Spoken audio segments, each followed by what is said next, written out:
उपमंडल बंगाणा के तहत ड्रोह सरकारी सभा के सचिव पर लोगों ने तानाशाही और घोटाले के आरोप लगाए हैं।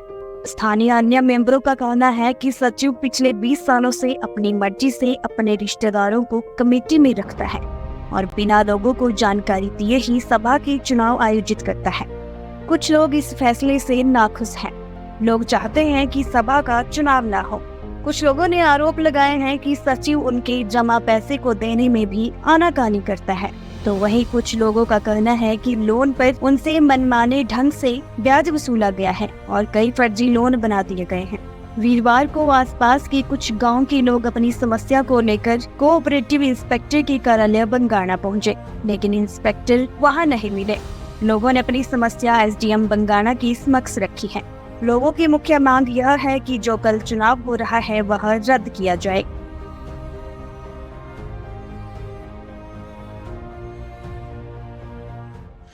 मेरे पिता ने सन 2016 में सोसाइटी से 6 लाख रुपया लोन लिया था, जो कि सन 2017 में इसने मेरे नाम पे 10 लाख रुपया चढ़ा दिया और आज तक मैं इसको 19 लाख रुपया दे चुका हूँ। और इसने अभी फिर भी उतने पैसे बना के रखे हैं और बोलते हैं कि मैं ज़मीन कुर्क करवा दूँगा, ये करवा दूँगा।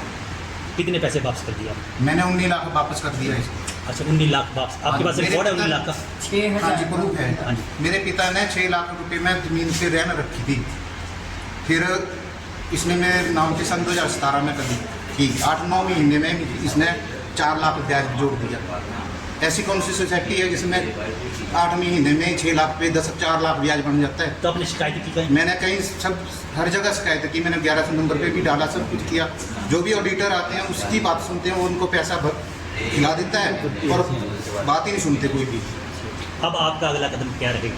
मेरा अगला कदम यही है, मैं कोर्ट पेश करना है उसके ऊपर, और किया हुआ भी है। कल इसकी तारीख भी है, कल और उधर बुलाया हुआ है मुन्ना में।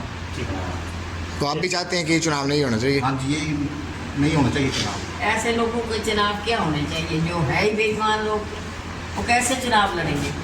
3-4 बार 20 साल से जी, 20 साल से अकेला बैठा हुआ है इस सीट के ऊपर है और अपनी मर्जी की कमेटी है इसकी 20 साल से जी। किसी को ये नहीं पूछता है कि हाँ अभी कमेटी बनानी है तो गाँव के जितने मेंबर हैं उनको सूचित किया जाए, बुलाया जाए। अपने आप ही कमेटी बना देता है, अपने रिश्तेदार बीच में डाल लेता है। होता है कि आपने पैसे लिए हुए हैं, आपने साइन किए हुए हैं। ये जो अगर जाली सिग्नेचर है तो वो फौजदारी 464 का केस बनेगा इसके ऊपर और वो कोर्ट में सिद्ध करना पड़ेगा। इसका कोई बड़ा इशू नहीं है ये। हाँ, वो प्रकाश 464 का केस बनेगा इसके ऊपर। इसके ताबू में गवाही उधर जा रहे पता ही नहीं। इस मैंने आज तक इससे सोसाइटी से 1 रुपया भी नहीं लिया है। जो भी पैसा लेके गया था, मेरे पापा लेके गए थे 6 लाख के बदले इसने 10 लाख चढ़ा दिया। 10 लाख की जगह फिर मैंने 19 लाख भर दिया। तो ये कौन सी ऐसी सोसाइटी है जिसमें इतना ब्याज पड़ता है? लेकिन 6 लाख के बाद आपको 13 लाख ब्याज देना पड़ेगा। 13 लाख देना पड़ गया। और कितने साल? अभी भी फिर भी उसने 7 लाख और बना के रखा है। कितने साल का हुआ 13 लाख? ये 16 में लिया था ना। 2016 में लिया मैंने, हाँ 18 में मैंने भर दिया। सन 2018 में आया था मैं पेंशन अगस्त में, तो 19 को मैंने सारा लोन जो है इसका ख़त्म कर दिया था। और इसने बोला कि तेरा लोन खत्म हो गया, काफी यहाँ पे रहने दे। मैं भी अपनी स्लिपी में आ गया कि यार लोन तो खत्म हो ही चुका है, तो मैंने क्या करनी कॉपी में, मुझे क्या जरूरत है कि मैंने और कोई पैसा लेना है। मैं को कॉपियाँ वहाँ पे छोड़ाया और इसने सन 2023 में फिर आगे 6 लाख रुपये का 5 लाख मेरी मैडम के खाते पे चढ़ा दिया था और 5 लाख मेरे खाते पे। बोलता है आप लेके गए, तेरी वाइफ लेके गई, बगैर मतलब से इसने पैसा चढ़ा दिया है। तो इसके साइन जो है ना स्कैन किए जाए। इसके साइन जो है सर 19-21 का फर्क पड़ ही जाता है। जो पूरा रिकॉर्ड के साथ उसको बुलाया जाए और इसके साइन और जो साइन किए हुए हैं ये पिछला था। जब मैं उन्ना में जाता हूँ, उन्ना में जो कोऑपरेटिव बैंक इसके हैं तो उनके पास जाता हूँ तो वो बोलते हैं इसके साथ कर बात, इसके साथ बात कर। जो इसने जो वो तो वही देखता है जो इसने अभी कागज भेजे हैं 5-5 लाख वाले, तो वो पिछला नहीं देखता जो 6 लाख रुपये का था। फिर मैंने उसको बोला भी कि ये भाई 6 लाख लिया हुआ था, उसने 10 लाख का कैसे चढ़ा दिया? उसके बारे में कोई बात ही नहीं करता वहाँ की। तो आपने आरटीआई के माध्यम से मैंने आरटीआई करवाई है और जो अपील की है मैंने उधरी को एक एप्लीकेशन दी थी डीसी साहब को, और उसमें मैंने ये जिक्र किया था कि ड्रोह कृषि सहकारी सभा समिति में बिना किसी को बताए हुए एक नॉमिनेशन करवाया गया है, कमेटी का वहाँ गठन होना है। जिसका कि चुनाव कल उन्होंने निर्धारित किया है 23 तारीख को।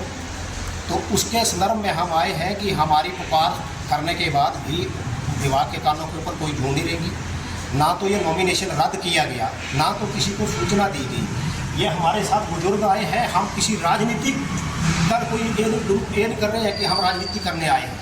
हम इन वृद्ध आदमियों की जो है वो सेवार्थ के लिए आए हैं। ये कहाँ बेचारे भटकेंगे, इनका लाखों रुपया जो है वो सोसाइटी में पड़ा हुआ है, सोसाइटी जीरो में चली गई है, पता नहीं कहाँ उसने ये ऋण दिया हुआ है और ना तो उसकी कोई रिकवरी की जा रही है। तो यहाँ कोई नहीं है? यहाँ कोई नहीं है सर। हाँ, यहाँ देखो ये ताला लगा हुआ है, ताले लगे दोनों रूम में। ताला लगा हुआ है। ये बुजुर्ग आदमी है, बीमार रहते हैं, इनका कौन भाग दौड़ करेगा? ना तो पुरानी कमेटी इसकी देने की कोई जिम्मेवारी ले रही है। ये जो नए बन जाएंगे ये भी कल दिन बोलेंगे कि जी हमें तो पता नहीं है, और जो कमेटी का चयन होने जा रहा है वो इसके रिश्तेदार हैं, सगे संबंधी है। अच्छा, जिला परिषद सदस्य हमारे साथ। हाँ जी, हाँ। क्या कहना चाहते हैं आप? मैं ये कहना चाहती हूँ कि इतना पैसा इन लोगों ने सोसाइटी में रखा हुआ है और 5,000 रुपया इनको ज़रूरत पड़ी तब भी नहीं दे रहे हैं, तो क्या सोसाइटी हुई? क्या सेविंग करेंगे लोग? किस लिए करेंगे? जब ये सोसाइटियाँ वाले ऐसे कर रहे हैं तो ये सेविंग जो की जाती है तो अपने इसके लिए की जाती है कि मुझे ज़रूरत पड़े तो जब भी हम पैसा मांगते हैं। आपको क्या बोला कि 5,000 रुपये के लिए? मैंने बोला सर मैं 3 साल से पहले इस पैसे को सेविंग रखा। मेरा हार्ट का ऑपरेशन हुआ है, तो मुझे भाई जो मेरा पैसा है मुझे तो बोला मैं आपका हाल चाल पूछने आऊँगा और दूंगा। हाल चाल तो किसने पूछा, मैं दवानी आज तक नहीं दी। 10,000 रुपये तक। आप क्या चाहते हैं जो इलेक्शन हो रहा है वो रद्द होना चाहिए? नहीं होना चाहिए। तो अभी जैसे यहाँ पे जो कोऑपरेटिव सोसाइटीज के इंस्पेक्टर हैं वो तो नहीं मिले हैं, इसके आगे आप क्या करेंगे? अभी हम तो साहब एप्लीकेशन लेकर आए थे कि अभी किसके पास जाएं? एसडीएम के पास। एसडीएम के पास जाएंगे सर हम। ठीक है। ठीक है।